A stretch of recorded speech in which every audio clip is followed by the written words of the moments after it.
24ට. බුකින් එකක් දාලා තියෙනවා. ඔව්. හරි.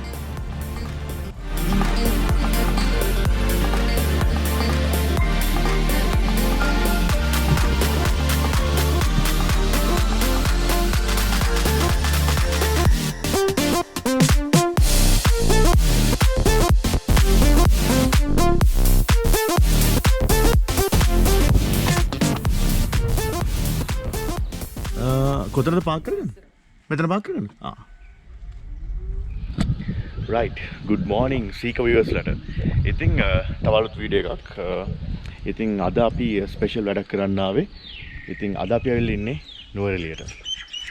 ඉතින් නුවරඑළිය ගැන මම කිසිම රිවිව් එකක්වත් කිසිම vlog එකක්වත් කළා නැහැ ඔයගොල්ලන්ට. ඉතින් මම හිතුවා ස්පෙෂල් දෙයක් කරන්න මේ කොරෝනා තත්ත්වෙත් උඩ කවුරු ට්‍රැවල් කරන්නෙත් නැහැ. ඉතින් ආසාවෙන් ඇති බලා ගන්න සමහර තැන් සමහර දේවල්. ඉතින් ගොඩක් හොටෙල්ස් තියෙනවා අපි ගිහපු නැති. මම තාම හොයාගෙන යන හොටෙල්ස්. ඉතින් ඒ වගේ තැනක් තමයි මම මේ අද පික් කරගත්තේ. මේකත් මම දැනගත්තේ තවත් ට්‍රැවලර් කෙනෙක් ඉන්නවා ට්‍රැවල් විත් වයිෆ් කියලා. ඉතින් එයාගෙන් තමයි මම මේ තැන දැනගත්තේ. ඉතින් ලස්සන තැනක්. ඉතින් නුවරඑළිය ඇවිල්ලා ඉතා සුන්දර පරිසරයක් ලංකාවේ තියෙනවා. ඉතින් වෙනම ක්ලයිමට් කන්ඩිෂන් එකක් තියෙන්නේ. මාරම කෝල් ක්ලයිමට් එකක්. ඉතින් සෙල්සියස් 18 ඉඳලා 13 දක්වා අඩු වෙනවා ටෙම්පරේචර් සමහර දවස්වලට. ඉතින් මේ දවස්වල නම් පොඩ්ඩක් හවසට වහිනවා. ඉතින් නුවරඑළිය ගැන විස්තරයක් කියනවා නම් නුවරඑළිය මුලින්ම හොයාගත්තේ ජෝන් ඩේවි කියන බ්‍රිටිෂ් පුද්ගලයා. ඉතින් එයා මේක හොයාගත්තේ 1818 කැරැල්ලක් පැවතුනා. ඒ කැරැල්ල අතරේ ඒගොල්ලෝ නවතින තැනක් හොයද්දි තමයි මේ කොත්මලේ ඒරියා එකේ තමයි නැවතුනේ. ඉතින් එතකොට තමයි ඒගොල්ලෝ මේ දේ ඉන්වෙස්ටිගේට් කරගත්තේ. ඒගොල්ලන්ට ඉන්න සුදුසු පරිසරයක් තමයි නුවරඑළිය කියලා. මොකද ඉංග්ලන්ඩ් වලට ඒ කියන්නේ ඒගොල්ලෝ ජීවත් වුණ පරිසරයට ගොඩාක් නේටිව් තැනක් තමයි නුවරඑළිය කියලා ඒගොල්ලෝ තේරුම් ගත්තා. ඉතින් ඒකේ තමයි අද මේ අපි මුල් බැහැගෙන ඉන්නේ. දැන් ඒක අපේ අධිරාජ්‍යයක්. දැන් ඉතින් අපිට ඕන පරිසරේ අපි අවශ්‍ය විදිහට හදාගෙන තියෙනවා. right ඉතින් අද මං ඒක ගැන කියන්න විතරක් නෙවෙයි ආවේ. අද ස්පෙෂල් තැනකට ආවේ. ඉතින් අර කලින් කිව්වා වගේ ස්පෙෂල් තැනකට. ඉතින් කට්ටිය මේකට අනුවර්ත නාමයක් දීලා තියෙනවා. සාමාන්‍ය නුවරඑළියට දීලා තිබ්බේ ලිටල් ඉංග්ලන්ඩ් කියලා. ඉතින් ලිටල් ඉංග්ලන්ඩ් ඇත්තටම දැන් තමයි එස්ටැබ්ලිෂ් වෙලා තියෙන්නේ. මම ඉන්නේ ඒරියා එකේ. ඉතින් ඕගොල්ලන්ට බලා ගන්න පුළුවන්.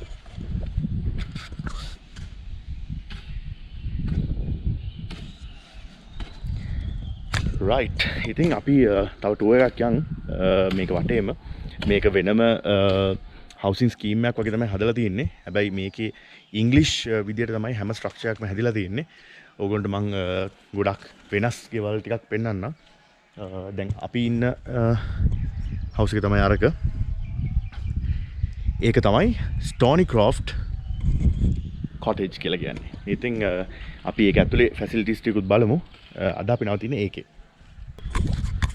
right අපි දැන් room tour එකක් house tour එකක් ඉස්සර බලමු.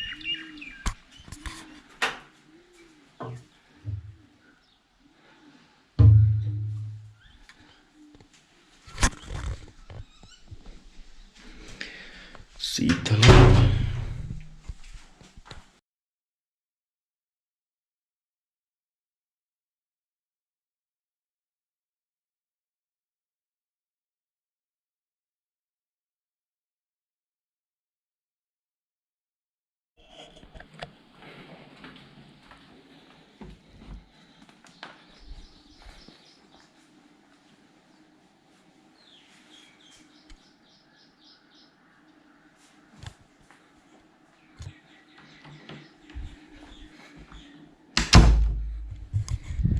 right ඉතින් දැන් අපි ඇවිල්ලා ඉන්නේ පොඩි room tour එකකට. ඉතින් මේකේ අපිට හම්බුන කාමරේ තමයි මේක. double bed එකයි. තව bunk bed එකක් උඩ තියෙනවා. ඉතින් seal facilities තියෙනවා. cable TV, wifi password දෙක තියෙනවා. ඉතින් වෙනම cupboards තියෙනවා. hangers තියෙනවා. bathrobes දෙකක් තියෙනවා. lighting kettle එකක් තියෙනවා. So tea, coffee, sugar, milk ඒ જાති තියෙනවා. water bottles දෙකක් තියෙනවා. ඉතින් හොඳ luxurious washroom එකකුත් තියෙනවා. ලස්සන view එකක් තියෙනවා washroom එකේ ඉඳලත්.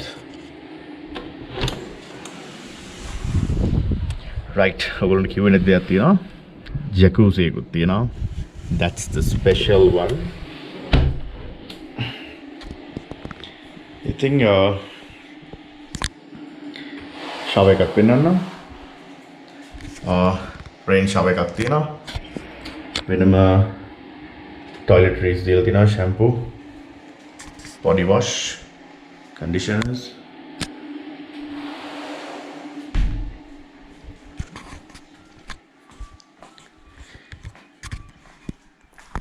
right එහෙනම් bunk bed එකත් මම පොඩ්ඩක් පෙන්නන්නම්. ඒක තමයි අද ඉන්නේ මම.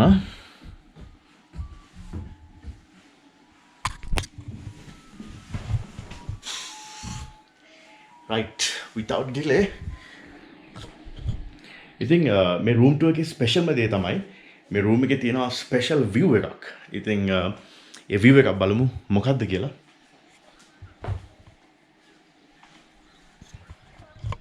මේක තමයි view එක. Stony Croft Cottage එකට આવුත් විතරයි ඔයගොල්ලන්ට මේ view එක දැක ගන්න පුළුවන්. ඒකෙත් මේ top floor එකේ තියෙන triple room එක තමයි මේ view එක තියෙන්නේ. ඉතින් රාට උනත් ඔයගොල්ලන්ට මෙතන hang out කරන්න පුළුවන්. හොඳට ඉඩ තියෙන තැනක්.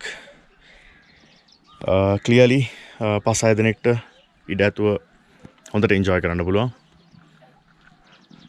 ලස්සන view එකක් මං හිතන්නේ මේක කිසිම ඩල් ලුක් එකක් තියනවා කියලා කොයි වෙලාවකවත් මම හිතන්නේ රෑට ලස්සන view එකක් තියේ ලයිට්ස් උත් එක්ක ටවුන් එකේ කෑල්ලකුත් පේනවා. ඉතින් අර ඔයගොල්ලන්ට ඈතින් පේන්නේ අතන සබ් ස්ටේෂන් එක නුවරඑළිය.